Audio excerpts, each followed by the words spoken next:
नमस्कार मेरे प्यारे साथियों, मैं हूं सिद्धार्थ चौधरी और मेरे YouTube channel Siddharth RPSC exam में आपका हार्दिक स्वागत है। मेरे साथियों, आज के क्लास का थंबनेल में आप देख पा रहे हैं। आज का टॉपिक रहने वाला है सेल बायोलॉजी, जिसमें हम कोशिका के बारे में पढ़ेंगे। कोशिका को जीवन की इकाई क्यों बोला जाता है। तो मेरे साथियों, ये सेल बायोलॉजी का पार्ट फर्स्ट रहेगा। ऐसे ही मैं आपके लिए सेल बायोलॉजी के 10 पार्ट लेके आऊँगा, जिसमें थ्योरी के साथ एमसीक्यू प्रैक्टिस भी करवाने वाला हूँ।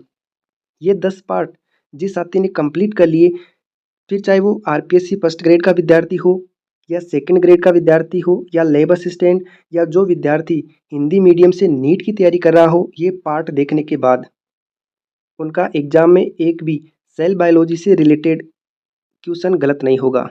तो मेरे साथियों, सेशन को स्टार्ट करने से पहले प्लीज़ आपसे रिक्वेस्ट है, जो साथी मेरे चैनल पे नए हैं प्लीज़ मेरे चैनल को ज़रूर सब्सक्राइब कर ले और बेल आइकन को ज़रूर प्रेस कर ले, ताकि मेरी क्लास का नोटिफिकेशन आपको सबसे पहले मिल सके। तो मेरे साथियों, अब करते हैं सेशन को स्टार्ट। तो आज का सेशन है कोशिका। कोशिका के बारे में हम पढ़ेंगे। जीवन की इकाई कोशिका को बोला जाता है। तो मेरे साथियों, कोशिका जीव विज्ञान सेल बायोलॉजी किसे कहते हैं। सेल बायोलॉजी विज्ञान की वह शाखा जो कोशिका की संरचना, कार्य, वृद्धि व विकास से संबंधित होती है, उसे सेल बायोलॉजी बोला जाता है। एक बार फिर से देख लीजिए। विज्ञान की वह शाखा जो कोशिका की संरचना, कार्य, वृद्धि व विकास से संबंधित होती है, उसे सेल बायोलॉजी बोलते हैं। एक होता है न्यूनीकरण जीव विज्ञान। मेरे साथियों, एक नया वर्ड आया है, न्यूनीकरण जीव विज्ञान। जीवित जैविकों के भौतिक रसायन उपागमों को समझने व अध्ययन की प्रक्रिया को न्यूनीकरण जीव विज्ञान कहते हैं। अगला है साइटोलॉजी। मेरे साथियों, साइटोलॉजी बहुत सारे एग्जामों में पूछा जाता है कि कोशिका की संरचना का अध्ययन क्या कहलाता है। तो मेरे साथियों, साइटोलॉजी क्या है। विज्ञान की वह शाखा जिसमें कोशिका की संरचना का अध्ययन किया जाता है, उसे साइटोलॉजी बोला जाता है। और साइटोलॉजी शब्द हार्टविग नामक वैज्ञानिक ने दिया। साइटोलॉजी के पिता कौन है। साइटोलॉजी के पिता है रॉबर्ट हुक। कई बार वन लाइनर के रूप में एग्जाम में पूछ लिया जाता है। आधुनिक साइटोलॉजी के पिता कौन है। CP Swanson. और भारतीय साइटोलॉजी के पिता कौन है। Doctor AK. शर्मा। कोशिका, अब कोशिका क्या है। कोशिका के बिना किसी का भी स्वतंत्र जीव अस्तित्व नहीं हो सकता। मेरे साथियों, इस लाइन को दोबारा समझना। कोशिका के बिना किसी का भी स्वतंत्र जीव अस्तित्व नहीं हो सकता। तो मेरे साथियों, जो भी जीव होगा वो कि वो कोशिका का बना ही होगा। बिना कोशिका के जीव का अस्तित्व संभव ही नहीं है। लेकिन एक अपवाद के तौर पर वायरस आता है, जिसको न तो जीव में रखते हैं और न निर्जीव में रखा जाता है। इस कारण जीव के लिए कोशिका ही मूलभूत रूप से संरचनात्मक और क्रियात्मक और साथ में आनुवांशिक इकाई होती है।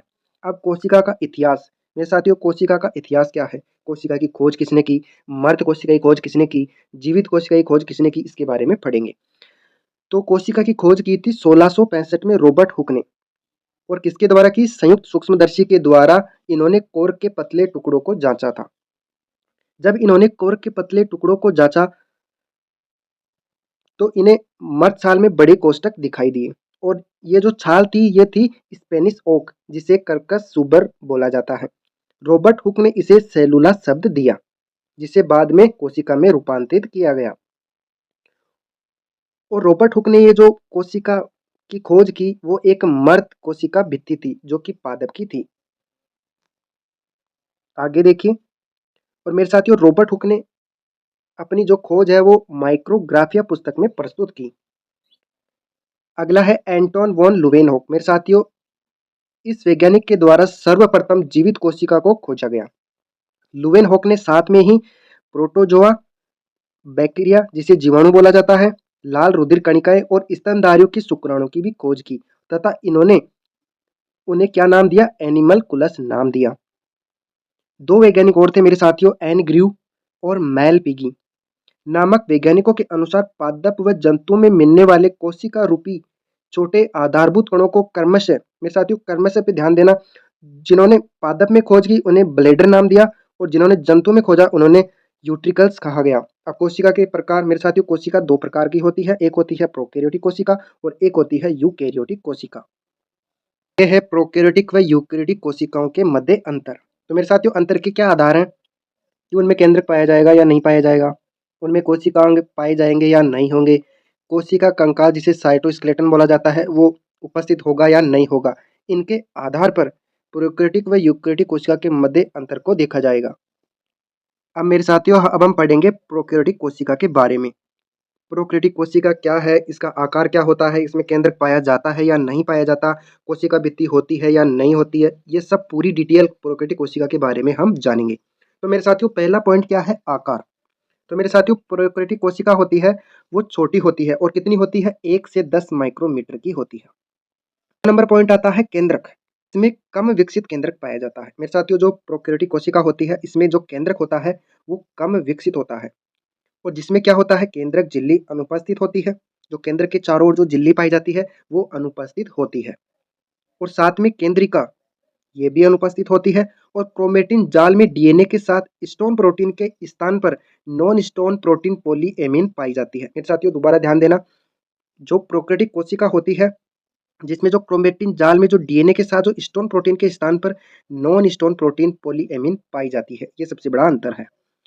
4 नंबर का अंतर क्या है, केंद्रक में डीएनए की मात्रा कम होती है।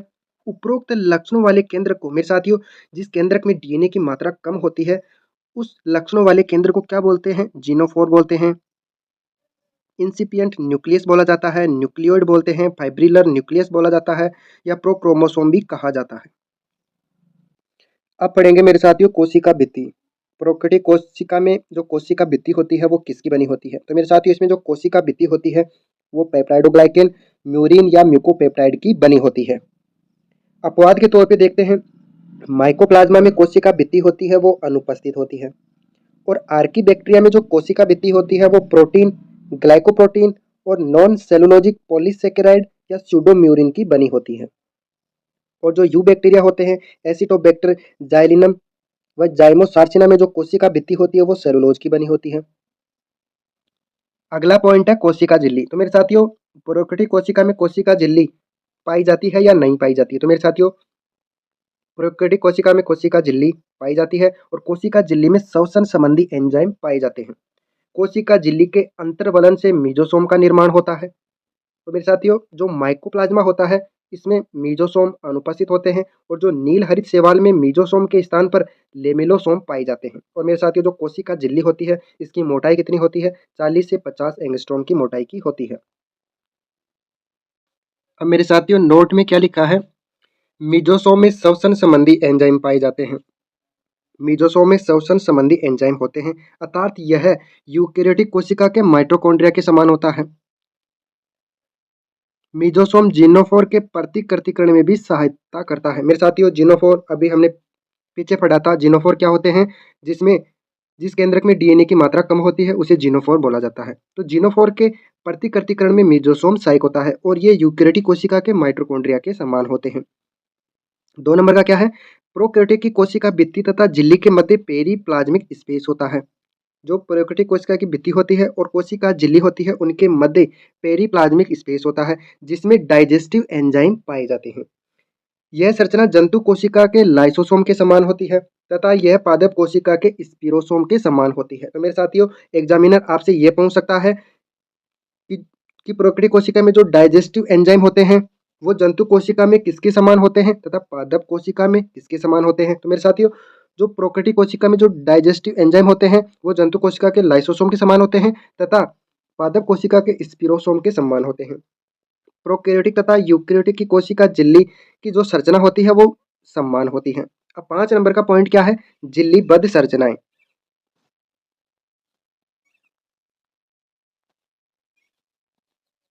कोशिका द्रव्य में झिल्लीबद्ध संरचनाएं जैसे एंडोप्लाज्मिक रेटिकुलम जिसे अंतःपर्दवी जालिका बोला जाता है, माइटोकॉन्ड्रिया, गोल्जी बॉडी, लाइसोसोम ये अनुपस्थित होते हैं। मेरे साथियों ध्यान देने की बात है, जो प्रोकैरियोटिक कोशिका होती है इसमें झिल्लीबद्ध जो संरचनाएं होती हैं वो अनुपस्थित होती हैं, पाई नहीं जाती हैं।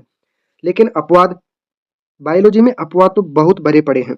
अपवाद क्या है, नील हरित शैवालों में पाए जाने वाले जो थाइलेकोइड होते हैं एवं जो गैस वैक्यूल होती है एक प्रकार की झिल्लीबद्ध संरचनाएं होती हैं। मेरे साथियों ये अपवाद है। नोट में क्या लिखा है, प्रकाश संश्लेषी जीवाणु में मिलने वाला जो क्रोमेटोफोर है वो भी झिल्लीबद्ध संरचना होती है। तो मेरे साथियों अपवाद जरूर याद रखना। 6 नंबर का पॉइंट है रिक्तिका जिसे वैक्यूल भी बोला जाता है। मेरे साथियों सेप वैक्यूल अनुपस्थित परंतु गैस वैक्यूल उपस्थित होती है। 7 नंबर का पॉइंट है राइबोसोम। अब प्रोकैरियोटिक कोशिका में राइबोसोम का प्रकार क्या है इसके बारे में पढ़ेंगे। तो मेरे साथियों राइबोसोम 17 प्रकार के पाए जाते हैं। एस का मतलब होता है स्वेडबर्ग इकाई बोला जाता है एस का मतलब। तो प्रोकैरियोटिक कोशिका में जो राइबोसोम होते हैं वो 17 प्रकार के होते हैं और यह साइटोप्लाज्म में मुक्त अवस्था में या कोशिका झिल्ली से जुड़े रहते हैं। तो मेरे साथियों, जो प्रोकैरियोटिक कोशिका होती है उसमें जो साइटोप्लाज्म होता है उसमें राइबोसोम मुक्त अवस्था में या कोशिका झिल्ली से जुड़े रहते हैं। 8 नंबर का पॉइंट है राइबोसोम यूनिट। मेरे साथियों, राइबोसोम की दो दो इकाई जुड़कर एक राइबोसोम यूनिट का निर्माण करती है। तो जो 17 से राइबोसोम यूनिट है, इसकी जो बड़ी इकाई होती है वो 50S होती है और जो छोटी इकाई होती है वो 30S होती है और यहाँ एस का मतलब होता है स्वेडबर्ग यूनिट बोला जाता है। 9 नंबर का पॉइंट है राइबोसोम डाइमर। मेरे साथियों, दो जो राइबोसोम यूनिट हैं वो दोनों जुड़कर डाइमर का निर्माण करती हैं। तो मेरे साथियों, जो 17 और 17 दोनों मिलकर 100S राइबोसोम डाइमर का निर्माण करती हैं। पहला पॉइंट है, नोट लगाकर लिखा है, राइबोसोम के एक बड़ी तथा छोटी इकाई MgIN और इसकी जो सांद्रता है वो कितनी होगी 0.001 मोलर कंसंट्रेशन बोलते हैं, इसे सांद्रता बोला जाता है, की सहायता से एक दूसरे से जुड़ते हैं। मेरे साथियों, जो राइबोसोम की जो एक बड़ी इकाई और जो एक छोटी इकाई होती है वो मैग्नीशियम आयन की सहायता से एक दूसरे से जुड़ते हैं और उसकी सांद्रता कितनी होनी चाहिए 0.001 मोलर सांद्रता होनी चाहिए। यदि इस सांद्रता को 10 गुना बढ़ा देते हैं, मतलब 0.01 मोलर सांद्रता कर देते हैं, तब डाइमर का निर्माण होता है। 10 नंबर का पॉइंट है लैंगिक जनन। तो मेरे साथियों, प्रोकैरियोटिक कोशिका में यह अनुपस्थित होता है परंतु सेक्सुअल रिकॉम्बिनेशन उपस्थित होते हैं। अगला पॉइंट है कोशिका विभाजन। प्रोकैरियोटिक कोशिका में जो कोशिका विभाजन होता है वो किस प्रकार का होता है? तो मेरे साथियों, प्रोकैरियोटिक कोशिका में असूत्री प्रकार का विभाजन पाया जाता है। 12वां नंबर का पॉइंट है जीव द्रव्य भ्रमण, जिसे साइक्लोसिस बोला जाता है। प्रोकैरियोटिक कोशिका में ये अनुपस्थित होता है। गुणसूत्र की अवस्था। मेरे साथियों, प्रोकैरियोटिक कोशिका में जो गुणसूत्र की अवस्था होती है वो केवल अगुणित गुणसूत्र पाए जाते हैं। अगला पॉइंट है नाइट्रोजन स्थिरीकरण। मेरे साथियों, प्रोकैरियोटिक कोशिका में जो नाइट्रोजन स्थिरीकरण होता है, नाइट्रोजन फिक्सेशन होता है, वो उपस्थित होता है और किस एंजाइम की उपस्थिति के कारण? नाइट्रोजिनेज एंजाइम की उपस्थिति के कारण। अगला पॉइंट है प्लाज्मिड। तो मेरे साथियों, प्रोकैरियोटिक कोशिका में प्लाज्मिड उपस्थित होता है। आगे देखिए, आगे नोट लगाकर लिखा है, क्या लिखा है नोट लगाकर? प्लाज्मिड के बारे में लिखा है। तो मेरे साथियों, जीवाणु कोशिका में मुख्यतः मेरे साथियों जो जीवाणु कोशिका होती है उसमें खुद के गुणसूत्र के अलावा एक वर्ताकार द्विकुंडलित DNA होता है, उसे ही प्लाज्मिड बोला जाता है। यह प्लाज्मिड DNA जीवाणु में विशिष्ट समलक्षणों को बताते हैं। उनमें से एक प्रतिजैविक जिसे एंटीबायोटिक के प्रति प्रतिरोधी होते हैं। एक पॉइंट है एपिसोम। मेरे साथियों, ये एपिसोम क्या है? यदि यह प्लाज्मिड मुख्य गुणसूत्र के साथ जुड़ा हो तो इसे एपिसोम बोला जाता है। मेरे साथियों, एपिसोम किसे बोलते हैं? जब प्लाज्मिड मुख्य गुणसूत्र के साथ जुड़ जाता है तब इस कंडीशन को एपिसोम बोला जाता है। अगला पॉइंट है फोटोसिंथेसिस। प्रोकैरियोटिक कोशिका में उपस्थित होता है या नहीं होता है? तो मेरे साथियों, नील हरित शैवाल में थाइलेकोइड मुक्त रूप से उपस्थित होते हैं और प्रकाश संश्लेषी जीवाणु में क्रोमेटोफोर उपस्थित होता है। अगला पॉइंट है साइक्लोस्केलेटन स्ट्रक्चर, मतलब प्रोकैरियोटिक कोशिका में जो कंकालीय संरचना होती है वो किस प्रकार की होती है? तो मेरे साथियों, कोशिका में माइक्रोट्यूबुल और माइक्रोफिलामेंट दोनों ही अनुपस्थित होते हैं। आगे देखिए, आगे पॉइंट है कसाब, जिसे फ्लैजिला भी बोला जाता है। तो मेरे साथियों, प्रोकैरियोटिक कोशिका में जो फ्लैजिला है यदि वो उपस्थित होते हैं तब इनकी संरचना सरल होती है विदाउट 9+2 अरेंजमेंट के अकॉर्डिंग और यह फ्लैजिलिन प्रोटीन से बनी होती है। फ्लैजिला का जो डायमीटर होता है, जो व्यास होता है वो 20 माइक्रोमीटर होता है और ये कोशिका झिल्ली से पूर्णतः संलग्न नहीं होते हैं। अगला पॉइंट है प्रोटीन संश्लेषण। तो मेरे साथियों, प्रोकैरियोटिक कोशिका में प्रोटीन संश्लेषण की क्रिया कहाँ संपन्न होती है? तो मेरे साथियों, अनुलेखन जिसे ट्रांसक्रिप्शन बोला जाता है और अनुवादन जिसे ट्रांसलेशन बोलते हैं, कि क्रियाएं दोनों प्रकार की जो प्रक्रियाएं हैं वो कोशिका द्रव्य में संपन्न होती है। अगला पॉइंट देखिए, RNA पॉलीमरेज एक ही प्रकार का होता है जो तीनों प्रकार के RNA का निर्माण करता है। तीनों प्रकार के RNA कौन से होते हैं? rRNA, mRNA और tRNA, ये एक ही प्रकार का होता है। इंट्रोन भाग, मेरे साथियों, प्रोकैरियोटिक कोशिका में जो इंट्रोन भाग होता है वो अनुपस्थित होता है। और ट्रांसक्रिप्शन स्टेज, मेरे साथियों, यह प्रक्रिया कोशिका चक्र के किसी भी अवस्था या तो जीवन SG2 में पूर्ण हो सकती है। उदाहरण के तौर पे प्रोकैरियोटिक कोशिका में किसको रखा गया है? मोनेरा जगत के सदस्य, जैसे यू बैक्टीरिया हो गया, साइनोबैक्टीरिया हो गया, माइकोप्लाज्मा हो गया या फिलामेंटस बैक्टीरिया हो गया। जिस प्रकार हमने प्रोकैरियोटिक कोशिका को पॉइंट वाइज देखा, उसी प्रकार यूकेरियोटिक कोशिका में भी उसी प्रकार देखेंगे। जैसे आकार, मेरे साथियों, जो आकार होता है वो यूकेरियोटिक कोशिका बड़ी होती है, 5 से 100 माइक्रोमीटर की होती है, और यूकेरियोटिक जो प्रोकैरियोटिक कोशिका थी वो 1 से 10 माइक्रोमीटर की थी, और यहाँ आकार इसका बढ़ गया है, 5 से 100 माइक्रोमीटर की होती है। और मेरे साथियों केंद्रक, उसमें केंद्रक अस्पष्ट था, जिसे जिनोफोर बोला था, जिसमें डीएनए की मात्रा कम थी, लेकिन यहाँ सुविकसित केंद्रक पाया जाता है, जिसमें क्या होता है मेरे साथियों, जिसमें केंद्रक झिल्ली उपस्थित होती है और वह अनुपस्थित थी, और यहाँ केंद्रिका उपस्थित है लेकिन प्रोकैरियोटिक कोशिका में अनुपस्थित थी। और क्रोमेटिन जाल में डीएनए के साथ स्टोन प्रोटीन पाया जाता है, और मेरे साथियों वहाँ डीएनए के साथ नॉन स्टोन प्रोटीन पॉलीएमिन पाई जाती है, और केंद्रक में डीएनए की मात्रा ज्यादा होती है, और वहाँ प्रोकैरियोटिक कोशिका में जो डीएनए की मात्रा है वो कम होती है। तो मेरे साथियों, आप हर बातों को अंडर कंट्रोल रखना। जिस प्रकार मैं यूकेरियोटिक कोशिका पढ़ा रहा हूँ, आपको प्रोकैरियोटिक कोशिका भी याद आनी चाहिए। अगला पॉइंट है कोशिका भित्ति। मेरे साथियों कोशिका भित्ति, अब यूकेरियोट्स में कोशिका भित्ति किस किस की बनी होती है? जैसे यूकेरियोट्स में आते हैं डायनोफ्लेजिलेट, तो इसमें कोशिका भित्ति है वो सेलुलोज और पैक्टिन की बनी होती है। आगे देखिए मेरे साथियों, यूकेरियोट्स में आते हैं डायटम्स, इनकी जो कोशिका भित्ति होती है वो सेलुलोज और सिलिका की बनी होती है। एक आते हैं स्लाइम मोल्ड्स, प्रोटोजोआ, यूग्लिना में कोशिका भित्ति अनुपस्थित होती है। मेरे साथियों जो स्लाइम मोल्ड्स होते हैं, जो प्रोटोजोआ होते हैं और जो यूग्लिना होते हैं, उनमें कोशिका भित्ति नहीं पाई जाती है। मेरे साथियों नोट लगा के लिखा है, स्लाइम मोल्ड में जो जो स्लाइम मोल्ड के जो बीजाणु में जो कोशिका भित्ति होती है वो सेलुलोज की बनी होती है। मेरे साथियों याद रखना, स्लाइम मोल्ड में वैसे कोशिका भित्ति अनुपस्थित होती है, लेकिन इसके बीजाणु में जो कोशिका भित्ति होती है वो सेलुलोज की बनी होती है। पादप में कोशिका भित्ति सेलुलोज और पैक्टिन की बनी होती है। कवक की कोशिका भित्ति किसकी बनी होती है? मेरे साथियों कवक की कोशिका भित्ति होती है वो काइटिन की बनी होती है, और कवक के उमाइसिटी समूह में कोशिका भित्ति सेलुलोज की बनी होती है। मेरे साथियों जो कवक होता है उसकी कोशिका भित्ति काइटिन की बनी होती है, ये बात सही है, लेकिन जो कवक के उमाइसिटी समूह के जो सदस्य होते हैं उनमें जो कोशिका भित्ति होती है वो काइटिन की न बनी होकर सेलुलोज की बनी होती है। अगला पॉइंट है, जंतुओं में कोशिका भित्ति अनुपस्थित होती है।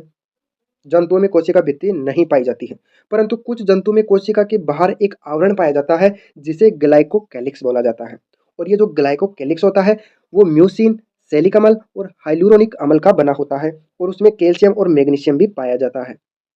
शैवाल में कोशिका भित्ति सेलुलोज, पैक्टिन, ग्लैक्टेन, मैनेज व मिनरल की बनी होती है। मेरे साथियों ये क्वेश्चन बहुत सी एग्जामों में पूछा गया है कि शैवाल में कोशिका भित्ति किसकी बनी होती है, तो सेलुलोज, पैक्टिन, ग्लैक्टेन, मैनेज व मिनरल की बनी होती है। अब पढ़ेंगे कोशिका झिल्ली, यूकेरियोटिक कोशिका में कोशिका झिल्ली के बारे में। तो मेरे साथियों कोशिका झिल्ली श्वसन संबंधी एंजाइम अनुपस्थित होते हैं, और मेरे साथियों प्रोकैरियोटिक कोशिका में हम कोशिका झिल्ली के बारे में पढ़े थे, तो उसमें जो श्वसन संबंधी एंजाइम वो पाए जाते हैं, लेकिन यहाँ अनुपस्थित होते हैं, और यहाँ मीजोसोम अनुपस्थित होते हैं और वहाँ मीजोसोम पाए जाते थे।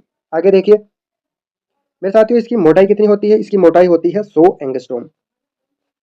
अगला पॉइंट है झिल्लीबद्ध संरचनाएं। मेरे साथियों यहाँ झिल्लीबद्ध संरचनाएं उपस्थित होती हैं, लेकिन प्रोकैरियोटिक कोशिका में झिल्लीबद्ध संरचनाएं अनुपस्थित थी। रिक्तिका के बारे में जाते हैं। पादप कोशिका में सेप वैक्यूल उपस्थित होती है, और वहाँ अगला पॉइंट है राइबोसोम। मेरे साथियों राइबोसोम किस प्रकार का होता है? मेरे साथियों जो प्रोकैरियोटिक कोशिका थी उसमें 17 प्रकार का राइबोसोम था, लेकिन यूकेरियोटिक कोशिका में 80 प्रकार का राइबोसोम पाया जाता है। और मेरे साथियों ये तो साइटोप्लाज्म में पाया जाता है, लेकिन जो क्लोरोप्लास्ट होता है और जो माइटोकॉन्ड्रिया होता है उसमें 17 प्रकार का पाया जाता है, और जो स्तनधारी होते हैं उनके माइटोकॉन्ड्रिया में 55 प्रकार का राइबोसोम पाया जाता है। आगे देखिए राइबोसोम यूनिट। मेरे साथियों राइबोसोम यूनिट इसमें 80 प्रकार का होता है, जिसमें बड़ी इकाई तो होती है 60 की और छोटी इकाई होती है 40 की, और जो जो 55 प्रकार का है जो स्तनधारियों के माइटोकॉन्ड्रिया में पाया जाता है, उसमें जो बड़ी इकाई होती है वो 35 की होती है, और जो छोटी इकाई होती है वो 25 की होती है। अगला है राइबोसोम डाइमर। मेरे साथियों राइबोसोम डाइमर कैसे बनता है? 80 प्रकार का जो राइबोसोम यूनिट है ये दोनों जुड़कर 120 राइबोसोम डाइमर का निर्माण करती है। और मेरे साथियों थोड़ी देर पहले पढ़ा था कि राइबोसोम डाइमर का निर्माण कैसे होता है। तो मेरे साथियों जो मैग्नीशियम आयन है उसकी जो सांद्रता होती है 0.001 मोलर सांद्रता, ये जो राइबोसोम यूनिट होती है उनको जोड़ने का कार्य करती है। लेकिन जब इसको 10 गुना बढ़ा दिया जाता है, जो मैग्नीशियम आयन की जो मोलर सांद्रता है इसको 10 गुना बढ़ा दिया जाता है, 0.01 कर दिया जाता है, तब डाइमर का निर्माण होता है। आगे देखिए आगे है लैंगिक जनन। मेरे साथियों यूकेरियोटिक कोशिका में लैंगिक जनन किस प्रकार का होता है? तो मेरे साथियों यूकेरियोटिक कोशिका में लैंगिक जनन उपस्थित होता है। और कोशिका विभाजन, तो मेरे साथियों इसमें जो कोशिका विभाजन है वो असूत्री प्रकार का भी होता है, अर्धसूत्री प्रकार का भी होता है और समसूत्री प्रकार का भी होता है, मतलब तीनों प्रकार का विभाजन पाया जाता है। लेकिन प्रोकैरियोटिक कोशिका में असूत्री प्रकार का विभाजन था। जीवद्रव्य भ्रमण मेरे साथियों, वहां प्रकृति कोशिका में जीवद्रव्य भ्रमण जिसे साइक्लोसिस बोला जाता है वो अनुपस्थित था, लेकिन यहाँ उपस्थित है। गुणसूत्र की अवस्था मेरे साथियों वहां सदैव अगुणित थी, लेकिन इसमें अगुणित व द्विगुणित दोनों प्रकार के गुणसूत्र पाए जाते हैं। और मेरे साथियों नाइट्रोजन स्थिरीकरण, नाइट्रोजन फिक्सेशन वहां उपस्थित था। किस कारण था? नाइट्रोजिनेज एंजाइम के कारण, लेकिन यहाँ अनुपस्थित है। आगे देखिए, आगे है प्लाज्मिड मेरे साथियों, जो प्रोकैरियोटिक कोशिका थी उनमें प्लाज्मिड उपस्थित था, लेकिन यहाँ अनुपस्थित है। और फोटोसिंथेसिस मेरे साथियों, पादप कोशिका में क्लोरोप्लास्ट उपस्थित होता है। साइक्लोस्केलेटल स्ट्रक्चर में मेरे साथियों जो कंकालीय जो संरचना है वो उपस्थित होती है। और जो कसाव है फ्लैजिला मेरे साथियों, यदि फ्लैजिला उपस्थित होते हैं तब इनकी संरचना जटिल होती है। और मेरे साथियों वहाँ उनकी संरचना सरल थी, और अर्थात 9+2 पैटर्न के होते हैं, और ये ट्यूबुलिन प्रोटीन के बने होते हैं। और वहाँ किस प्रोटीन के बने थे? फाइब्रिलिन प्रोटीन के बने थे। इसका डायामीटर 200 माइक्रोमीटर का होता है। यह कोशिका झिल्ली के साथ संलग्न रहता है, लेकिन वहाँ प्रोकैरियोटिक कोशिका में कोशिका झिल्ली के साथ यह संलग्न नहीं था। आगे देखिए, प्रोटीन संश्लेषण मेरे साथियों, प्रोटीन संश्लेषण तो यूकेरियोटिक कोशिका में प्रोटीन संश्लेषण जैसे अनुलेखन ट्रांसक्रिप्शन और अनुवादन ट्रांसलेशन की क्रियाएं हैं, वो वहाँ तो मेरे साथियों जो प्रकृति कोशिका थी वहाँ तो कोशिका द्रव में संपन्न हुई थी दोनों क्रियाएं, लेकिन यहाँ अलग है। यहाँ जो अनुलेखन है, ट्रांसक्रिप्शन है, वो क्रिया तो होती है केंद्रक में, जबकि जो ट्रांसलेशन होगा वो कोशिका द्रव में संपन्न होगा। ये दोनों में डिफरेंस है। आरएनए पॉलीमरेज, वहाँ एक ही प्रकार का आरएनए पॉलीमरेज था जो तीनों प्रकार के आरएनए का निर्माण कर रहा था। और यहाँ आरएनए पॉलीमरेज एंजाइम 3 प्रकार का होता है। जो आरएनए पॉलीमरेज फर्स्ट होता है वो आरएनए का निर्माण करता है, और जो आरएनए पॉलीमरेज सेकंड होता है वो एमआरएनए का निर्माण करता है, और जो आरएनए पॉलीमरेज थर्ड होता है वो टीआरएनए का निर्माण करता है। अब है इंट्रोन भाग, वहाँ इंट्रोन भाग अनुपस्थित था और यहाँ उपस्थित है, बस इतना ही डिफरेंट है। आगे देखिए, ट्रांसक्रिप्शन स्टेज मेरे साथियों, ट्रांसक्रिप्शन स्टेज वहाँ तीनों प्रकार की अवस्था में पूर्ण होती थी, लेकिन यह प्रक्रिया जीवन तथा G2 अवस्था में पूर्ण होती है, और वहाँ जीवन G2 व S भी शामिल थी। और इसके उदाहरण क्या है? मोनेरा जगत के अलावा जो यूकेरियोटिक कोशिका में कौन कौन से जगत शामिल किए गए हैं? एक तो प्रोटिस्टा किया गया है, एक फंजाई किया गया है, एक पादप और एक जंतु जगत के सदस्य। अब क्या होती है? तो मेरे साथियों पादप कोशिका और जंतु कोशिका के मध्य हम अंतर के बारे में पढ़ेंगे कि पादप कोशिका और जंतु कोशिका के मध्य क्या अंतर है। तो मेरे साथियों अंतर में वही टॉपिक लेंगे हम, वही पॉइंट वाइज पॉइंट इनके मध्य अंतर को देखते जाएंगे। तो मेरे साथियों पहला पॉइंट है कोशिका भित्ति। पादप कोशिका में जो कोशिका भित्ति होती है वो उपस्थित होती है तथा सेलुलोज और पैक्टिन की बनी होती है, और जंतु कोशिका में जो कोशिका भित्ति होती है वो अनुपस्थित होती है। तो मेरे साथियों क्या याद रखना है? कोशिका भित्ति पादप कोशिका में उपस्थित होती है और सेलुलोज और पैक्टिन की बनी होती है। और मेरे साथियों जो जंतु कोशिका होती है उनमें कोशिका भित्ति पाई ही नहीं जाती है। आगे देखिए, 2 नंबर का पॉइंट है रिक्तिका। मेरे साथियों पादप कोशिका के अंदर जो रिक्तिका होती है वो हमेशा उपस्थित होती है और सामान्यतः जंतु कोशिका से थोड़ी बड़ी होती है। आगे देखिए, जंतु कोशिका में जो रिक्तिका होती है वो अनुपस्थित होती है। अब केंद्र की स्थिति, पादप कोशिका में केंद्र कहाँ स्थित होता है और जंतु कोशिका में केंद्र कहाँ स्थित होता है, इसके बारे में जानकारी लेते हैं। तो मेरे साथियों जो पादप कोशिका होती है इसमें जो केंद्रक होता है वो परिधि की तरफ होता है, और जो जंतु कोशिका होती है उसमें जो केंद्रक होता है, जो केंद्र की स्थिति होती है वो केंद्र की तरफ ही होती है। 4 नंबर पॉइंट है तारकाय, जिसे सेंट्रोसोम बोला जाता है। मेरे साथियों जो पादप कोशिका होती है प्लांट सेल, इसमें तारकाय या सेंट्रोसोम पाया ही नहीं जाता है, अनुपस्थित होता है। आगे देखिए, और मेरे साथियों जो जंतु कोशिका होती है उनमें सेंट्रोसोम उपस्थित होता है। अब 5 नंबर का पॉइंट है लाइसोसोम। मेरे साथियों पादप कोशिका होती है उसमें जो लाइसोसोम है वो अनुपस्थित होते हैं, परंतु पादप कोशिका में लाइसोसोम के समान क्या पाया जाता है? स्पिरोसोम पाया जाता है, और जंतु कोशिका में ये उपस्थित होते हैं। अगला पॉइंट है माइटोकॉन्ड्रिया। मेरे साथियों माइटोकॉन्ड्रिया के आधार पर इनके मध्य क्या अंतर है? तो मेरे साथियों माइटोकॉन्ड्रिया के आधार पर इनके मध्य अंतर है, पादप कोशिका में जो माइटोकॉन्ड्रिया होते हैं वो कम होते हैं तथा ट्यूब के समान किस्टी होती है। मेरे साथियों जो पादप में जो माइटोकॉन्ड्रिया होते हैं वो एक तो संख्या में कम होंगे और तथा ट्यूब के समान इनकी क्रिस्टी होती है, और जो जंतु कोशिका होती है उनमें जो माइटोकॉन्ड्रिया होंगे वो बहुत अधिक संख्या में होंगे तथा प्लेट के समान क्रिस्टी होती है। आगे है प्लाज्मोडेस्माटा। मेरे साथियों प्लाज्मोडेस्माटा क्या होते हैं? प्लाज्मोडेस्माटा वे होते हैं जो एक कोशिका को दूसरी कोशिका से कनेक्ट करते हैं। तो मेरे साथियों जो पादप कोशिका होती है उनमें प्लाज्मोडेस्माटा उपस्थित होते हैं, लेकिन जंतु कोशिका में ऐसी व्यवस्था उपस्थित नहीं है। अगला पॉइंट है कोशिका झिल्ली विशिष्टीकरण। पादप कोशिका में जो कोशिका झिल्ली विशिष्टीकरण होता है वो अनुपस्थित होता है, और जंतु कोशिका में कोशिका झिल्ली विशिष्टीकरण उपस्थित होता है।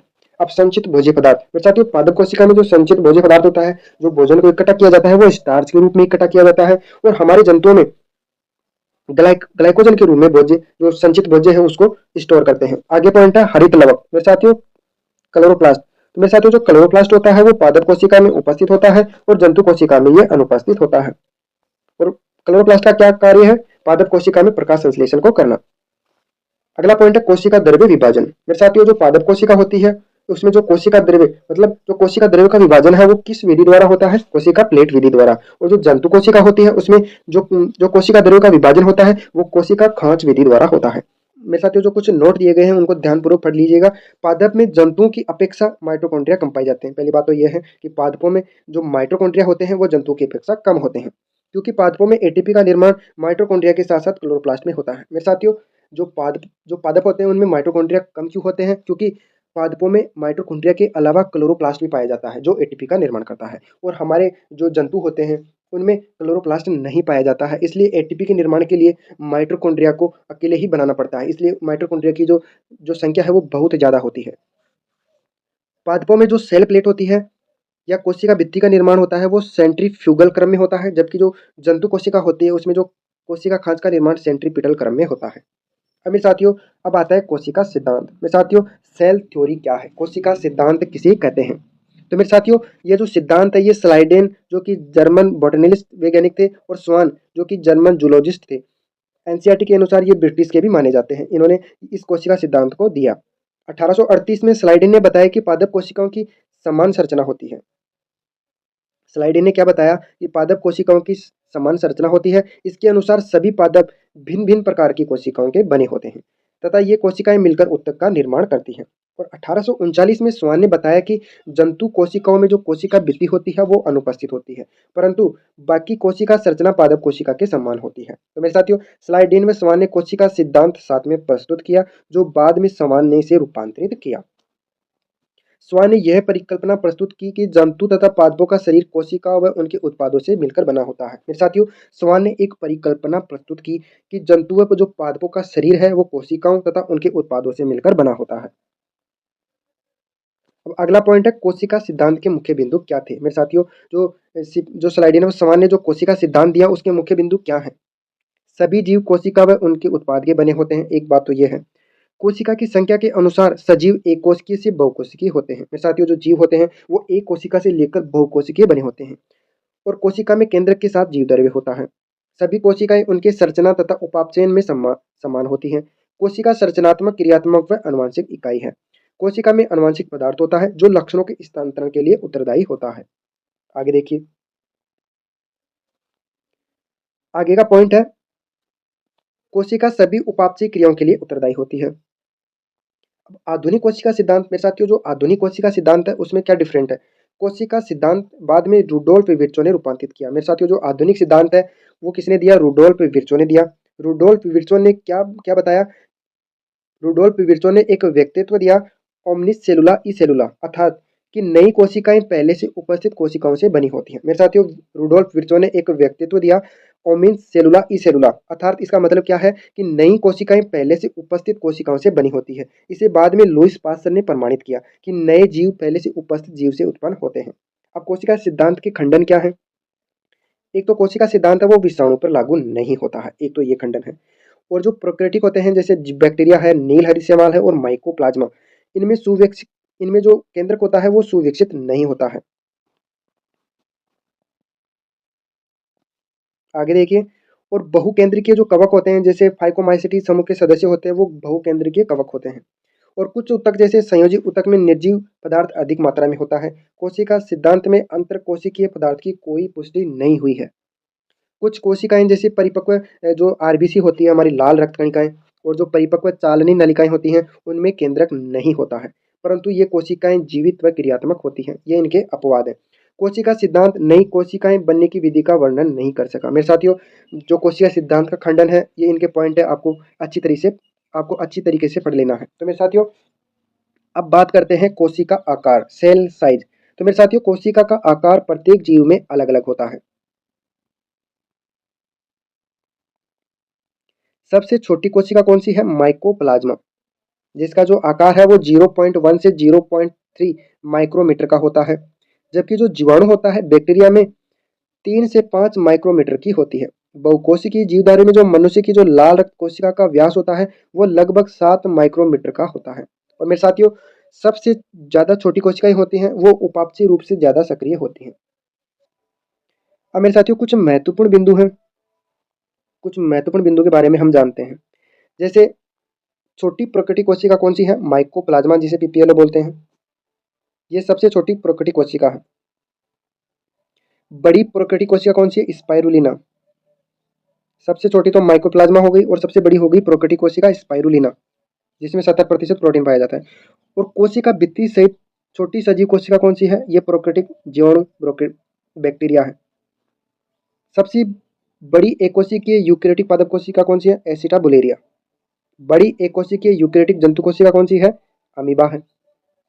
छोटी एकोशिकीय यूकेरियोटिक पादप कोशिका क्लेमाइडोमोनास है। छोटी एकोशिकीय यूकेरियोटिक जंतु कोशिका ये प्लाज्मोडियम है। मानव में छोटी कोशिका आरबीसी है और मानव में लंबी कोशिका ये तंत्रिका कोशिका है। ये कुछ महत्वपूर्ण बिंदु है, वन लाइनर के रूप में एग्जाम में पूछ लिए जाते हैं मेरे साथियों। अगला है बहुकोशिकीय यूकेरियोटिक में बड़ी कोशिका। मेरे साथियों, जो बहुकोशिकीय होते हैं उनमें यूकेरियोट में सबसे बड़ी कोशिका है शत्रुमुर्ग का अंडा। बड़ा कोशिका माइटोकॉन्ड्रिया, ये तो जंतु में है, और हरितलवक ये पादपों में है। छोटा कोशिका राइबोसोम होता है। लार्जेस्ट सेल ऑफ कंपोनेंट ये न्यूक्लियस केंद्रक हो गया। स्मॉलेस्ट सेल ऑफ कंपोनेंट ये माइक्रोफिलामेंट है। पतली कोशिका झिल्ली ये टोनोप्लास्ट। मोटी कोशिका झिल्ली रेबिट की आरबीसी की झिल्ली होती है, जिसे जैव झिल्ली भी बोला जाता है। अगला पॉइंट है प्रकृतिक में एकल आवरण तंत्र। मेरे साथियों, जो प्रकृतिक कोशिका होती है उनमें एकल आवरण तंत्र, केवल प्लाज्मा झिल्ली उपस्थित और जैव झिल्ली अनुपस्थित होती है, पाया जाता है। और जो यूकेरियोटिक कोशिका होती है उसमें द्वि आवरण तंत्र पाया जाता है, प्लाज्मा झिल्ली पाई जाती है और जैव झिल्ली दोनों उपस्थित होती है।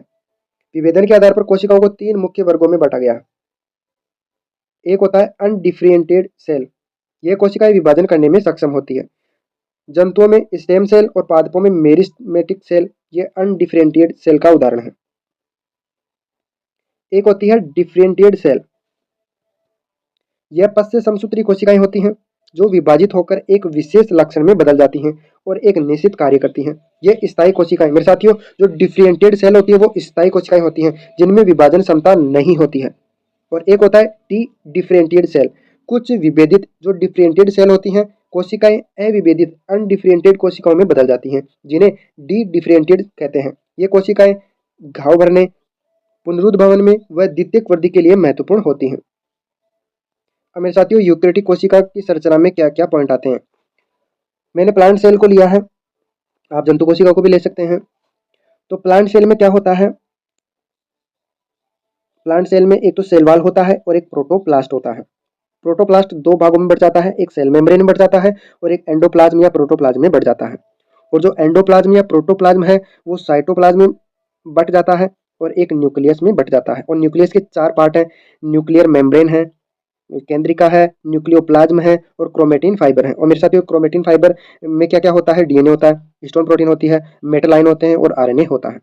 और मेरे साथियों, जो साइटोप्लाज्म है वो 2 भागों में बटा होता है। एक होता है हाइलोप्लाज्म, जिसे साइटोप्लाज्मिक मैट्रिक्स या साइटोसोल के नाम से भी जाना जाता है। एक होता है ट्रोफोप्लाज्म, ये भी 3 भागों में बढ़ जाता है। एक होता है सेल ऑर्गेनेली, एक होता है वैक्यूल और एक होता है सेल इंक्लूसियंस।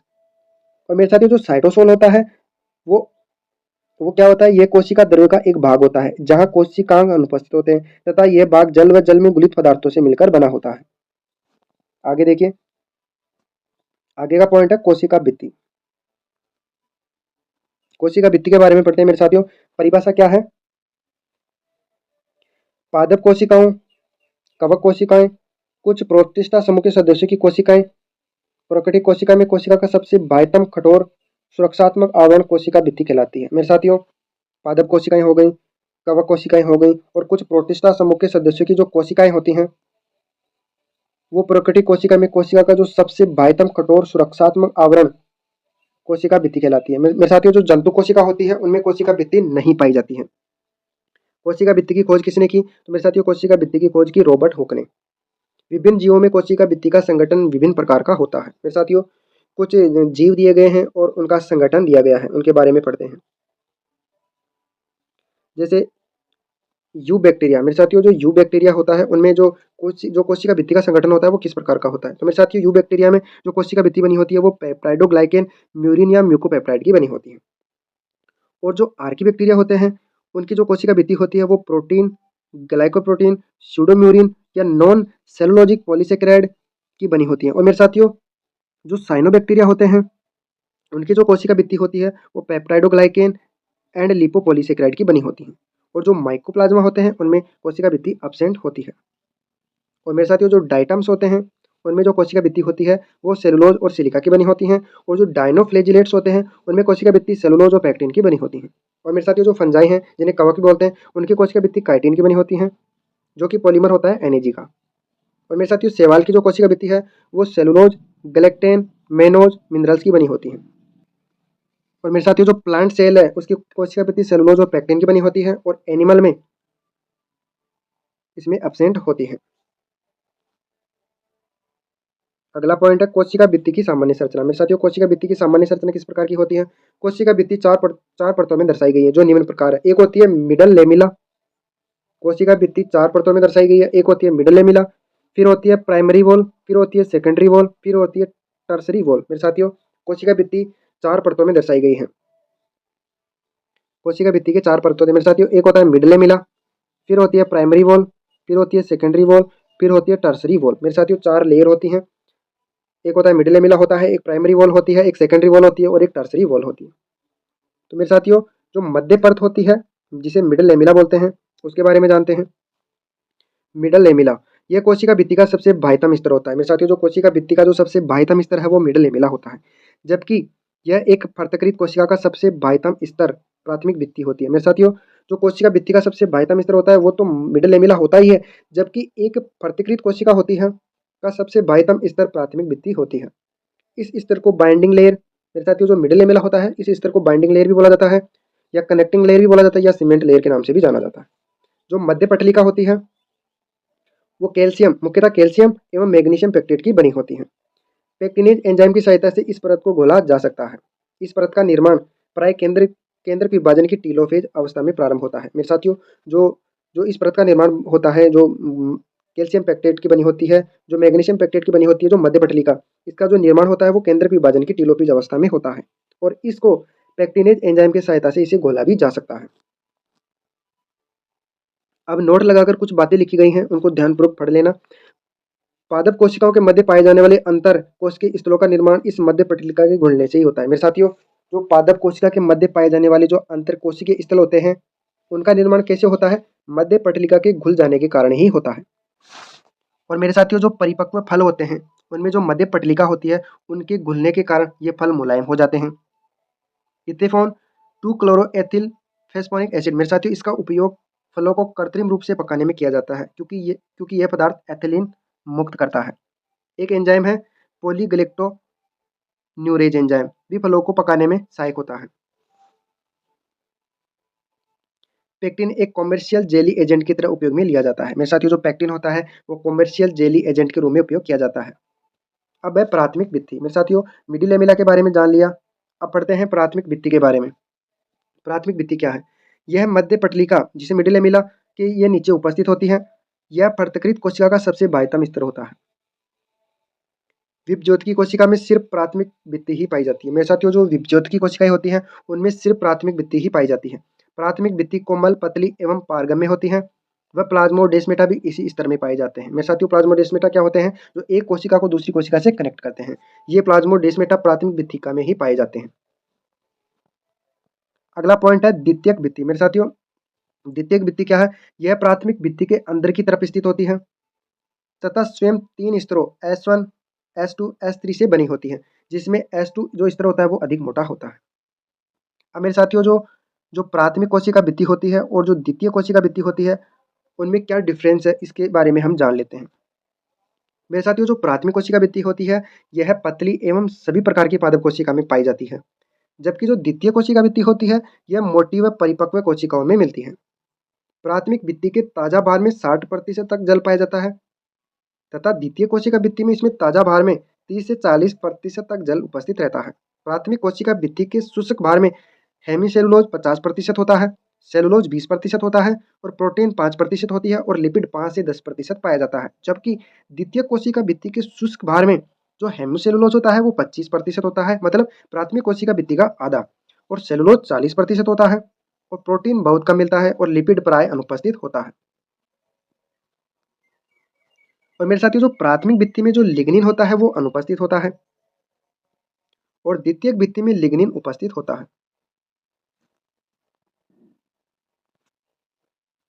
अगला डिफरेंस है, इसमें पाए जाने वाले रेशे माइसिल तथा माइक्रोफाइब्रिल के रूप में होते हैं। मेरे साथियों जो प्राथमिक भित्ति होती है उसमें जो पाए जाने वाले रेशे हैं वो माइसिल तथा माइक्रोफाइब्रिल के रूप में होते हैं तथा यह रेशे अनियमित रूप से व्यवस्थित होते हैं। और जो द्वितीय कोशिका भित्ति होती है इसमें जो पाए जाने वाले रेशे हैं वो मैक्रोफाइब्रिल के रूप में पाए जाते हैं तथा यह समस्त रेशे एक दूसरे के समांतर व्यवस्थित होते हैं। अगला पॉइंट है तृतीयक भित्ति, टर्सरी लेयर। मेरे साथियों यह जिम्नोस्पर्म की वाहिनिकाओं में पाई जाती है। जो जिम्नोस्पर्म की जो वाहिनिकाएं होती हैं उनमें टर्सरी लेयर पाई जाती है तथा जाइलिन तथा सेलुलोज की बनी होती हैं, जो जाइलिन और सेलुलोज की बनी होती हैं। साथियों ये डायग्राम दिखाया गया है जिसमें सेकेंडरी वॉल, टर्सरी लेयर और मिडल लेमिला को दर्शाया गया है। ये तो मेरे साथियों मिडल लेमिला है, प्राइमरी वॉल दिख रही है आपको, और ये ल्यूमेन जिसे रिक्तिका बोला जाता है, और ये टर्सरी लेयर होती है। अगला पॉइंट है 4th नंबर का, कोशिका भित्ति की सूक्ष्म संरचनाएं। मेरे साथियों कोशिका भित्ति की सूक्ष्म संरचनाएं कौन कौन सी हैं? कोशिका भित्ति दो भागों की बनी होती है, एक होती है नॉन सेलुलोजिक मैट्रिक्स और एक होता है फाइब्रिल। मेरे साथियों जो नॉन सेलुलोजिक मैट्रिक्स होता है यह अर्ध तरल पदार्थ होता है जिसमें सेलुलोजिक फाइब्रिल उपस्थित होता है, लेकिन इस मैट्रिक्स में सेलुलोज अनुपस्थित होता है। इस भाग में कुछ अन्य पदार्थ पाए जाते हैं जो निम्न है। मेरे साथियों इसमें कुछ अन्य पदार्थ कौन कौन से पाए जाते हैं? जो नॉन सेलुलोजिक मैट्रिक्स होता है उसमें जल पाया जाता है 30 से 60%, हेमी सेलुलोज पाया जाता है 5 से लेकर 15% तक, और पेक्टिन पाया जाता है 2 से 8%। लिपिड पाया जाता है 0.5 से 3% और ग्लाइकोप्रोटीन पाया जाता है 1 से 2%। और मेरे साथ ही इसका जो दूसरा पार्ट है फाइब्रिल, इसमें क्या होता है, मैट्रिक्स में सेलुलोज के बने हुए रेशे पादप कोशिका भित्ति में पाए जाते हैं जो कुल सेलुलोज का 20 से 40% भाग होता है, और काइटिन के बने रेशे कवक कोशिका भित्ति में पाए जाते हैं। अब मेरे साथियों जो फाइब्रिल है इसका निर्माण कैसे होता है? तो मेरे साथियों 3000 ग्लूकोज के अणु आपस में बीटा 1,4 ग्लाइकोसाइडिक बंध बनाकर सेलुलोज का निर्माण करेंगे। फिर सेलुलोज के 100 अणु मिलकर माइसिल का निर्माण करेंगे, और फिर माइसिल के 20 अणु मिलकर माइक्रोफाइब्रिल का निर्माण करेंगे, और माइक्रोफाइब्रिल के 250 अणु मिलकर मैक्रोफाइब्रिल का निर्माण करेंगे। और मेरे साथियों इस चित्र के द्वारा भी आप समझ सकते हैं। अगला पॉइंट नोट दिया गया है, कोशिका भित्ति के मैट्रिक्स में हेमिसेलुलोज एक महत्वपूर्ण कार्बोहाइड्रेट होता है जो एक प्रकार का हेटेरोपॉलीसेकेराइड होता है। हेमिसेलुलोज मैट्रिक्स में सेलुलोज के रेशे को बांधने का कार्य करता है। मेरे साथियों जो हेमिसेलुलोज होता है वो मैट्रिक्स में सेलुलोज के रेशे को बांधने का काम करता है। पेक्टिन भी एक प्रकार का हेटेरोपॉलीसेकेराइड होता है जो कोशिका भित्ति में एक फिल्टर पदार्थ की तरह कार्य करता है तथा साथ में ही मध्य पटलिका के घटक के रूप में मिलता है, तथा यह अंतःचूषण की क्रिया को भी प्रदर्शित करता है। उदाहरण के तौर पर वर्षा में लकड़ी का फूलना, यह अंतःचूषण की प्रक्रिया है। अगला है लिपिड हाइड्रोफोबिक पदार्थ के परिवहन में सहायक होता है। जो लिपिड होते हैं वो हाइड्रोफोबिक पदार्थ के परिवहन में सहायक होते हैं। ग्लाइकोप्रोटीन मैट्रिक्स में रेशों के विन्यास से संबंधित होती है। मेरे साथियों जो ग्लाइकोप्रोटीन मैट्रिक्स होती है वो एक्सपेंसिन प्रोटीन में रेशों के विन्यास से संबंधित होती है। माइसिल कोशिका भित्ति की सबसे छोटी संरचनात्मक इकाई है। मेरे साथियों जो माइसिल होते हैं, जो जिसे मिसेल भी बोला जाता है, मिसेल या माइसिल बोलते हैं, कोशिका भित्ति की सबसे छोटी संरचनात्मक इकाई होती है। अगला पॉइंट है कोशिका भित्ति के संगठन के मुख्य पदार्थ। मेरे साथियों जो कोशिका भित्ति का संगठन है उसके मुख्य पदार्थ कौन कौन से हैं? जैसे सेलुलोज हो गया, हेमिसेलुलोज हो गया, पेक्टिन व लिग्निन। इनका संश्लेषण या निर्माण पादप कोशिका के गोल्जिका डिक्टोसोम के द्वारा होता है, जबकि क्यूटीन व सुबेरिन का निर्माण स्पिरोसोम के द्वारा होता है। मेरे साथियों कोशिका भित्ति के संगठन के रूप में जो मुख्य पदार्थ होते हैं, सेलुलोज होता है, हेमिसेलुलोज होता है, पेक्टिन व लिग्निन होता है। इनका निर्माण पादप कोशिका के डिक्टोसोम में होता है, जबकि क्यूटीन व सुबेरिन का निर्माण है वो स्पिरोसोम में होता है। अगला पॉइंट देखिए, लिग्निन कोशिका भित्ति को दृढ़ता प्रदान करता है। मेरे साथियों जो लिग्निन का जमाव होता है वो कोशिका भित्ति को कठोर कर देता है। अगला पॉइंट है कोशिका भित्ति की उत्पत्ति। मेरे साथियों, कोशिका भित्ति की उत्पत्ति कैसे हुई है? कोशिका भित्ति का निर्माण टीलोफेज अवस्था में के प्रारंभ में होता है तथा यह कार्य फर्गमोप्लास्ट की सहायता से होता है। मेरे साथियों, जो कोशिका भित्ति का निर्माण है वो टीलोफेज अवस्था में होता है और इसका कार्य कौन करता है? फर्गमोप्लास्ट की सहायता से होता है। अब मेरे साथियों, फर्गमोप्लास्ट क्या है? एक वर्ड आया यहाँ, फर्गमोप्लास्ट। तो मेरे साथियों, फर्गमोप्लास्ट होता है गोल्जी बॉडी की पुट्टिकाएं होती हैं तथा साथ में एंडोप्लाज्मिक रेटिकुलम होता है और साथ में स्पिंडल फाइबर होते हैं। इसको संयुक्त रूप से फर्गमोप्लास्ट बोला जाता है। कोशिका भित्ति का निर्माण पादप कोशिका में केंद्रक से प्रारंभ होकर परिधि की तरफ होता है। मेरे साथियों, अर्थात इस क्रम को क्या बोलते हैं? अपकेंद्री बोलते हैं या सेंट्रीफ्यूगल बोला जाता है। आगे देखिए, कोशिका भित्ति की वृद्धि। कोशिका भित्ति की वृद्धि दो प्रकार की होती है, एक होती है कणादान विधि और एक होती है स्तराधान विधि। मेरे साथियों, जो कणादान विधि होती है इसमें इसे कोशिका भित्ति का स्प्रे पेंट भी कहा जाता है। इस विधि में मैट्रिक्स व फाइबर के बीच में पदार्थों में कणों के रूप में इकट्ठा हो जाते हैं, इसलिए इसे कणादान विधि बोला जाता है। इस प्रकार की वृद्धि प्राथमिक व द्वितीय कोशिका भित्ति में संपन्न होती है। मेरे साथियों, जो कणादान विधि होती है यह प्राथमिक व द्वितीय कोशिका भित्ति में संपन्न होती है। आगे देखिए, एक होती है स्तराधान विधि। मेरे साथियों, स्तराधान विधि जब पदार्थ सतह पर स्तरों के रूप में जमा हो जाता है तब उसे स्तराधान विधि बोला जाता है। इस प्रकार की वृद्धि द्वितीयक वृद्धि कोशिका भित्ति में देखने को मिलती है। कोशिका भित्ति का स्थूलन मतलब कोशिका भित्ति का जमाव। मेरे साथियों, जब कोशिका का संपूर्ण विकास होता है तो उसके पश्चात कोशिका पर स्थूलन की क्रिया देखने को मिलती है तथा यह स्थूलन निम्न प्रकार का हो सकता है। मेरे साथियों, ये स्थूलन कौन कौन से हैं? एक होता है लिग्निफिकेशन। एक स्थूलन है लिग्निफिकेशन। द्वितीयक भित्ति लिग्निन के जमाव के कारण कठोर हो जाती है। लिग्निन की वृद्धि के कारण प्रोटोप्लाज्म नष्ट हो जाता है और कोशिका निष्क्रिय हो जाती है। लिग्निन के जमाव की इस प्रक्रिया को लिग्निफिकेशन बोला जाता है। लिग्निन एक प्रकार का कॉन्फेरल एल्कोहल होता है जो अनेक पादप कोशिका जैसे दर्द ऊतक हो गया, जाइलम की वाहिका हो गई तथा वाहिनिकाओं पर पाया जाता है जो कि मर्त हो जाते हैं। कोशिका भित्ति पर लिग्निन का जमाव निम्न प्रकार से हो सकता है। मेरे साथियों, कोशिका भित्ति पर जो लिग्निन का जमाव है वो निम्न प्रकार से हो सकता है। एक हो सकता है एनुलर थिंकिंग। मेरे साथियों, कोण के रूप में जमाव।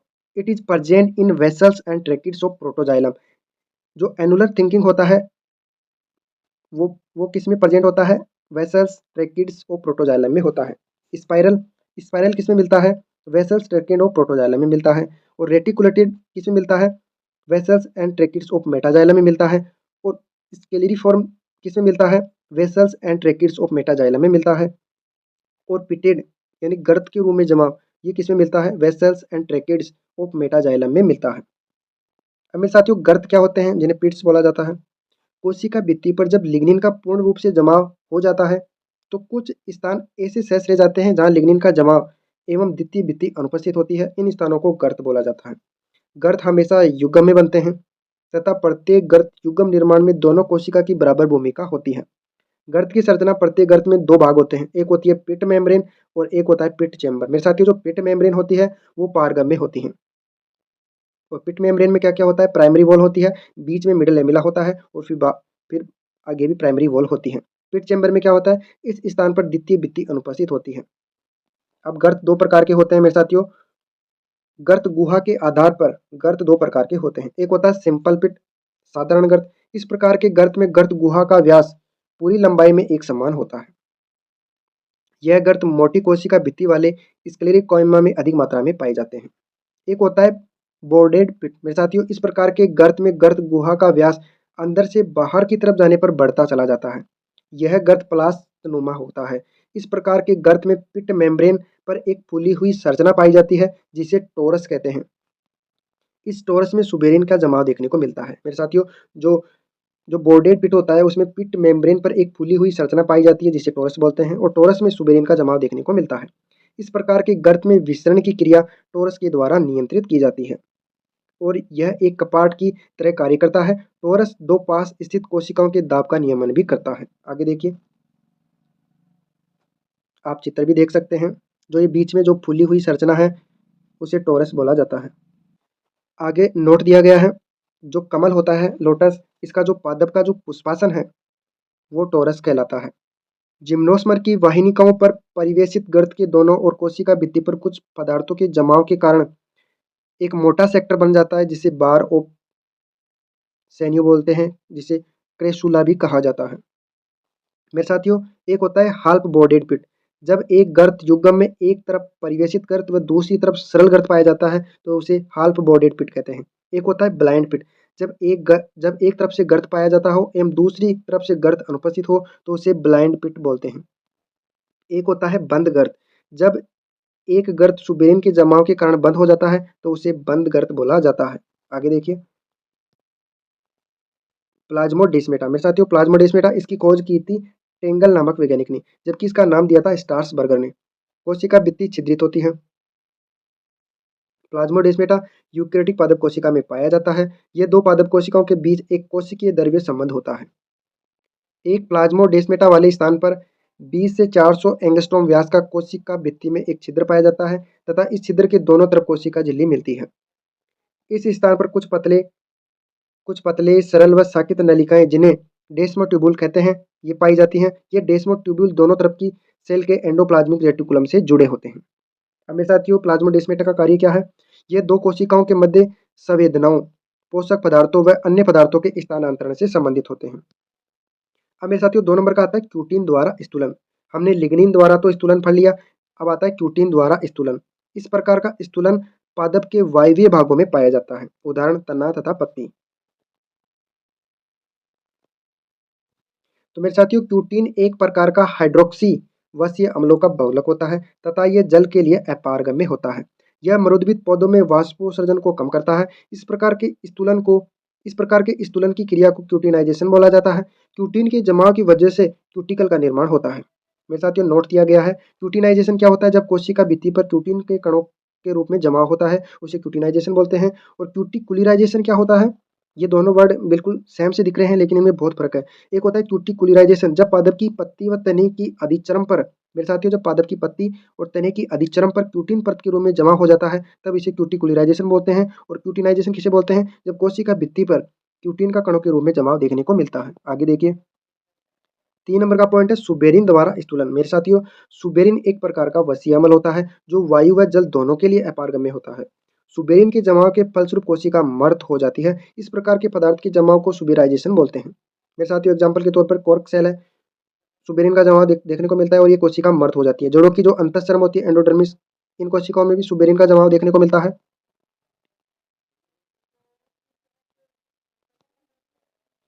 4 नंबर का पॉइंट है सेलुलोज द्वारा स्थूलन। मेरे साथियों, सेलुलोज एक होमोपॉलीसेकेराइड होता है जो ग्लूकोज अणु के असाकित श्रृंखला का बहुलक होता है, जिसमें ग्लूकोज अणु है वो बीटा 1,4 ग्लाइकोसिडिक बंध के द्वारा जुड़े रहते हैं।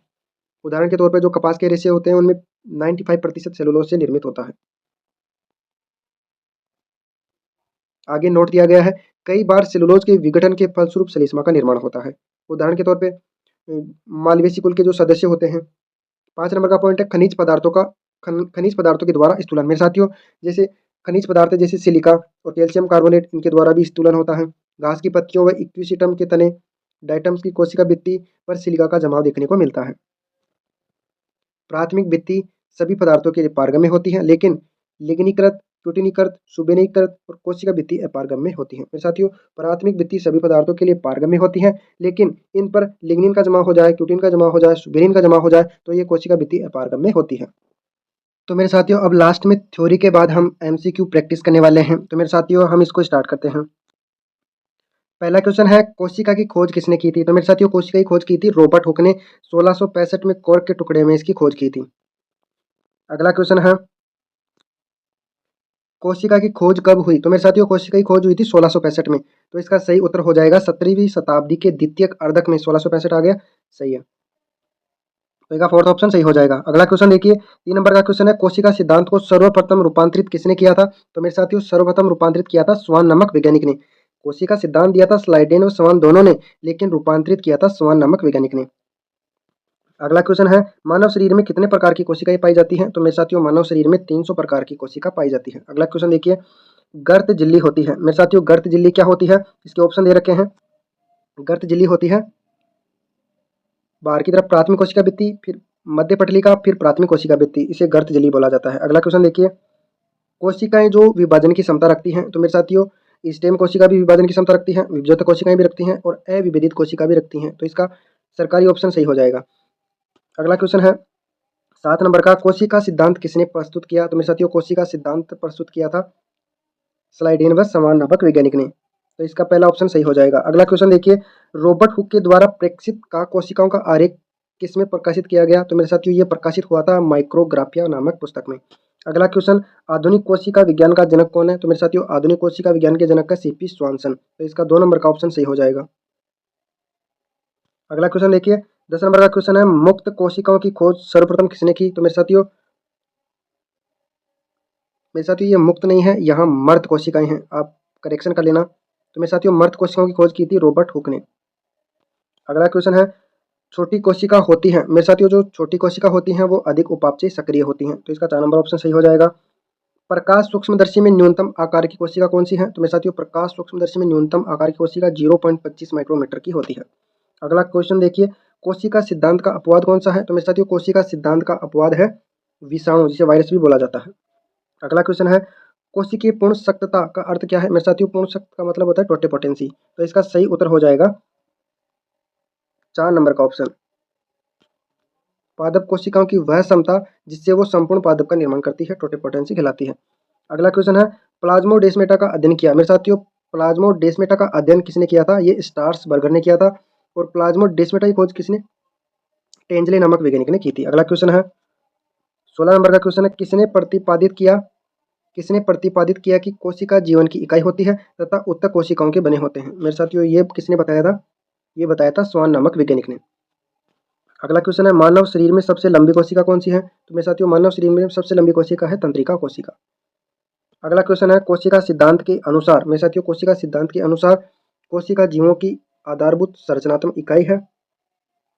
तो मेरे साथियों पहला ऑप्शन ही सही हो जाएगा।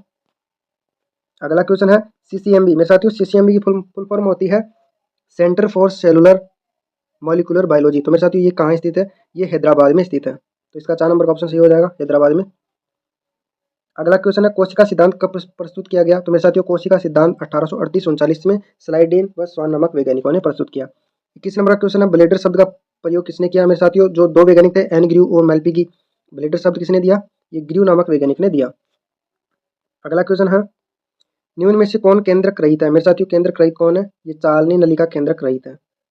भारतीय कोशिका विज्ञान के जनक कौन है? ए के शर्मा है। नई कोशिकाओं की उत्पत्ति पूर्ववर्ती कोशिकाओं से होती है, ये किसने प्रतिपादित किया? तो मेरे साथियों ये सि, ये सिद्धांत दिया था रूडोल्फ विर्चो ने। तो इसका 4th ऑप्शन का सही हो जाएगा। जीवन की आधारी इकाई क्या है? मेरे साथियों जीवन की आधारी इकाई है कोशिका। 26 नंबर का क्वेश्चन है, प्रोकैरियोटिक तथा यूकैरियोटिक कोशिकाओं में अंतर किसका होता है? तो मेरे साथियों ये होता है केंद्रक झिल्ली का। 27 नंबर का क्वेश्चन है, पादप जगत का प्रोकैरियोटिक तथा यूकैरियोट में विभेदन किस चारित्रिक लक्षण पर आधारित है? तो मेरे साथियों ये है सभी पर, केंद्रक से भी होता है, कोशिकांग से भी होता है और केवल गुणसूत्र से भी होता है। तो ये सभी उत्तर सही हो जाएंगे। 28 नंबर का क्वेश्चन है, कोशिका भित्तियुक्त सबसे छोटी जीवित कोशिका कौन सी है? तो मेरे साथियों कोशिका भित्तियुक्त पहुंचा है, अगर कोशिका भित्ति युक्त नहीं पहुंचते तब तो इसका उत्तर माइकोप्लाज्मा होता, लेकिन अब जीवाणु बैक्टीरिया हो जाएगा। अगला क्वेश्चन देखिए, 29 नंबर क्वेश्चन है, शाखा जिसमें कोशिका की संरचना तथा कार्यों का अध्ययन किया जाता है तो वो क्या कहलाती है? वो कोशिका विज्ञान कहलाती है।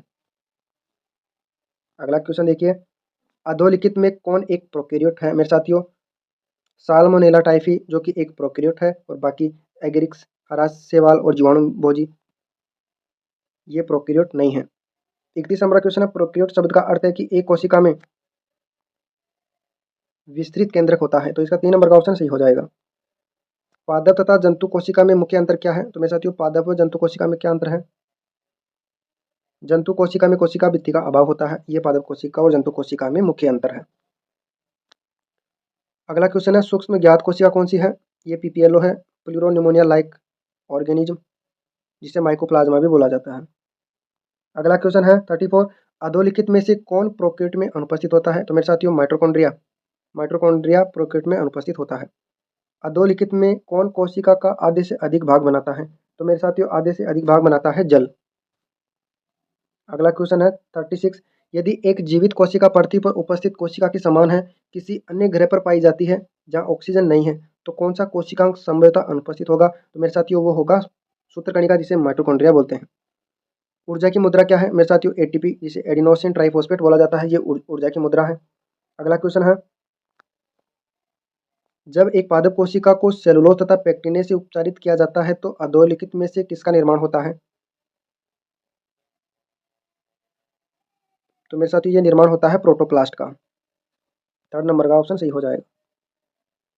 कोशिकाओं के मध्य सूक्ष्म जीवद्रव्य संबंध क्या कहलाते हैं? तो मेरे साथियों ये कहलाते हैं प्लाज्मोडेस्माटा।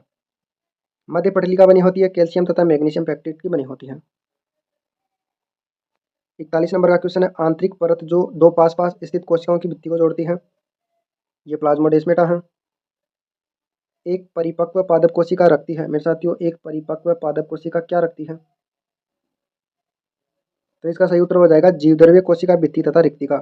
एक परिपक्व पादप कोशिका ये रखती है। अगला क्वेश्चन है, उच्च पादपों में कोशिका भित्ति बनी होती है, मेरे साथियों उच्च पादप होते हैं उनमें कोशिका भित्ति सेलुलोज और पेक्टिन की बनी होती है।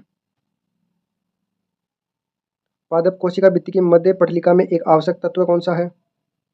तो ये आवश्यक तत्व है कैल्शियम। मैग्नीशियम भी पाया जाता है लेकिन कैल्शियम मुख्य होता है। कोशिका का कौन सा भाग अजीवित होता है? तो मेरे साथियों कोशिका का जो अजीवित पार्ट है वो कोशिका भित्ति होती है। अगला क्वेश्चन देखिए, अधोलिखित में किसकी सबसे बाह्य परत के रूप में अधिक संभावना होती है? तो मेरे साथियों सबसे बाह्य परत के रूप में अधिक संभावना किसकी होती है? प्राथमिक भित्ति की होती है। कोशिका भित्ति अनुपस्थित होती है, तो मेरे साथियों कोशिका भित्ति किनमें अनुपस्थित होती है? तो इसका सही उत्तर हो जाएगा सभी में हो जाएगा। युग्मक में भी कोशिका भित्ति अनुपस्थित होती है, अमीबा में भी होती है और माइकोप्लाज्मा में भी कोशिका भित्ति अनुपस्थित होती है। अगला क्वेश्चन है, कोशिका भित्ति अनुपस्थित होती है तो ये जंतु में कोशिका भित्ति अनुपस्थित होती है, बाकी में कोशिका भित्ति पाई जाती है। 49 नंबर क्वेश्चन है, एक सेलुलोज सूक्ष्म तंतुक में होते हैं 20 मिसेल अणु होते हैं।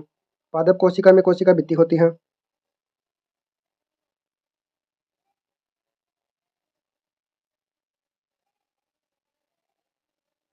तो इसका सही उत्तर हो जाएगा उपरोक्त में से कोई भी। एक परतीय भी हो सकती है, द्विपरतीय भी हो सकती है और तीन परतीय भी हो सकती है। मध्य पटलिका होती है, प्राथमिक भित्ति के बाहर मध्य पटलिका होती है। कोशिका भित्ति के मैट्रिक्स में नहीं मिलता है मेरे साथियों, कोशिका भित्ति के मैट्रिक्स में क्या नहीं मिलता है? पेक्टिन तो मिलता है, हेमिसेलुलोज मिलता है, ग्लाइकोप्रोटीन मिलता है, लेकिन सेलुलोज नहीं मिलता है। तो मेरे साथियों आज के लिए सेकंड और लास्ट क्वेश्चन है, कोशिका भित्ति की सबसे बाह्य संरचना कौन सी है? तो मेरे साथियों कोशिका भित्ति की सबसे बाह्य संरचना कौन सी है? मध्य पटलिका। कोशिका की प्रथम भित्ति परत कौन सी है? तो मेरे साथियों कोशिका की प्रथम भित्ति परत है प्राथमिक भित्ति। तो मेरे साथियों आज के लिए इतना ही।